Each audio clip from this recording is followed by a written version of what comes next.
Amazon Vendor Central, c'est terminé. Adieu ce service. Qu'est-ce qu'on peut faire pour pallier à cet arrêt? J'ai une dernière solution et je pense que tu vas kiffer.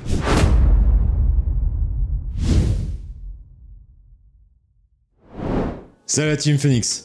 Amazon Vendor Central, c'est terminé. Adieu ce service. Dans cette vidéo, on va voir ensemble qu'est-ce que le service Amazon Vendor Central, quelle est la différence avec Amazon Seller Central. Je t'expliquerai également mon expérience avec ce service et enfin, je te donnerai plusieurs solutions pour pallier à cet arrêt. Si je ne me connais pas, je m'appelle Olivier Alain. Alain, c'est mon nom de famille avec 2 L et je vends sur Amazon depuis 2009. Depuis 2018, j'ai lancé une activité de formation et on a formé plus de 7000 personnes à vendre sur Amazon. Amazon Vendor Central, c'est un service qui permet à des revendeurs qui ont une marque, par exemple un produit comme ça, de le proposer directement à Amazon et ne pas avoir besoin de vendre le produit sur la plateforme en direct. En gros, c'est comme si tu étais le grossiste d'Amazon. Prenons cet exemple, toi il te coûte 7 € à l'achat. Tu le vends 24 € en prix de vente public sur ton site ou ailleurs. Et tu vas le vendre à Amazon à un prix par exemple à 13 €. Alors attention, je t'expliquerai un petit peu mon expérience derrière que j'ai eu avec Amazon Vendor Central. C'est pas toi qui fixe forcément les règles, hein. T'es loin de là. Donc c'est un service qui est assez intéressant pour les personnes qui ne souhaitent pas s'occuper de la création d'une fiche, de la mise en place d'une publicité, etc., etc. D'ailleurs, si je te fais la comparaison avec Amazon Seller Central, elle va être vraiment là. Amazon Seller Central, c'est la plateforme qui permet à des gens comme toi et moi de vendre nos produits sur Amazon. Imaginons ce produit-là, il me coûte 7, ok ? Je vais aller sur Amazon Seller Central. Donc si tu sais pas comment faire, je te remets une vidéo là-haut pour savoir comment devenir vendeur sur Amazon. Tu vas créer ton compte. Tu vas ensuite créer une fiche produit, ça c'est pareil, tu iras voir dans la chaîne, donc il faudra que tu t'abonnes parce que je fais plein d'études de cas sur d'analyse de fiches, etc. Donc tu sauras comment faire. Tu vas créer ta fiche, tu vas faire le marketing qu'il y a, tu vas faire la pub, etc. Donc tu contrôles la chaîne logistique de A à Z. Tu vois, c'est la grosse différence par rapport au vendor, où le vendor, bah toi tu vends le produit et après c'est Amazon qui se démerde. Mais tu sais pas vraiment ce qu'ils vont faire, tu vas pas maîtriser la fiche, etc. Quelle est mon expérience par rapport à Amazon Vendor? Le Vendor Central, je l'ai utilisé en 2016. Alors, ok, ça date, donc je vais pas pouvoir être ultra objectif. Je vais donner juste mon expérience, que moi j'ai aimé et ce que j'ai pas aimé. Il y a beaucoup de choses que j'ai pas aimé d'ailleurs, mais ça se trouve c'était pas le cas en 2022-2023. Bon, j'ai envie de dire, c'est juste histoire que tu comprennes un peu comment fonctionne Amazon, puisque le service s'arrête. Donc je te demande pas d'y aller ou pas, et surtout dans quelques instants, je vais t'expliquer les solutions pour pallier à cet arrêt. Mais personnellement, en 2016, j'ai testé pendant quelques semaines à envoyer des produits. Il y a 2 trucs qui m'ont saoulé, 3 choses même. Au niveau des prix, tu n'avais pas trop la main sur comment tu allais vendre. Deuxième truc, ils te commandaient un nombre de pièces qui était calculé de manière algorithmique, donc avec un algorithme. Donc en gros, t'en envoyais 5, mais après t'en demandais 3, 4, 5, mais quasiment tous les jours. Donc c'était quasiment du flux tendu. Donc c'est super chiant à gérer. C'est-à-dire qu'il te faut un stock, etc. Donc très très chiant. Et troisième truc, c'est ça qui m'a... Je me suis dit, bah fuck, on continue le serveur central. Alors évidemment, on avait fait ça en parallèle avec un petit test sur un produit. C'est qu'on en envoyait 10, et bizarrement, il y en avait que 7 qui arrivaient. Donc 7 facturés, puisque Amazon facturait ce qu'il recevait.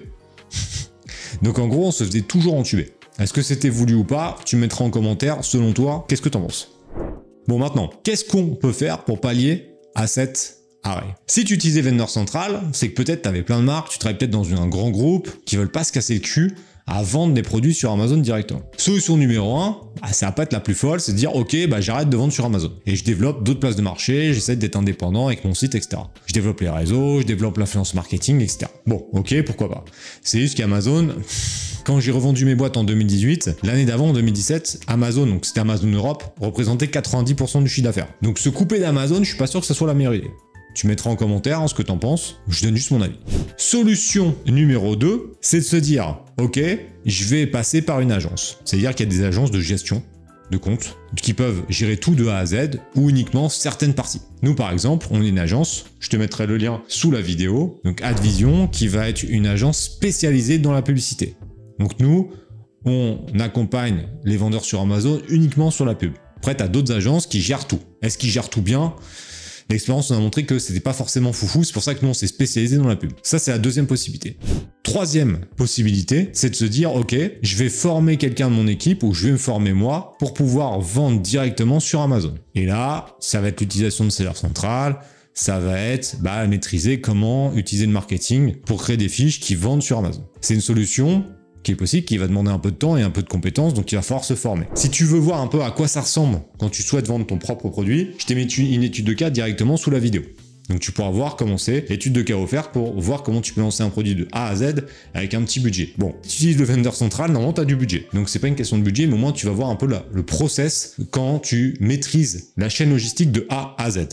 Maintenant, j'ai une dernière solution et je pense que tu vas kiffer. Comme je te l'ai dit au début, depuis 2018, j'ai formé plus de 7000 personnes à vendre sur Amazon. Et la dernière fois, j'étais sous ma douche et j'ai eu une idée de génie.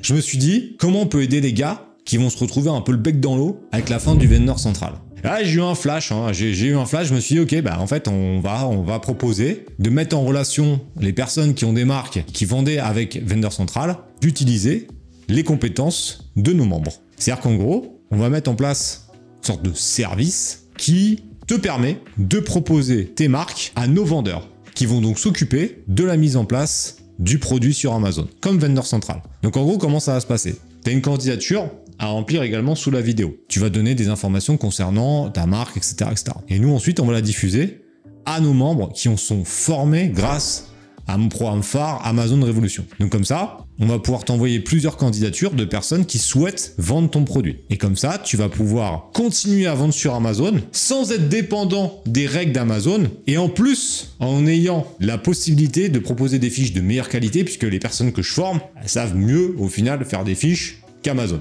J'ai pas peur de le dire, il suffit de voir un peu les fiches produits qu'Amazon, quand ils vendent en direct, font et voir ce que nous on fait avec nos techniques marketing.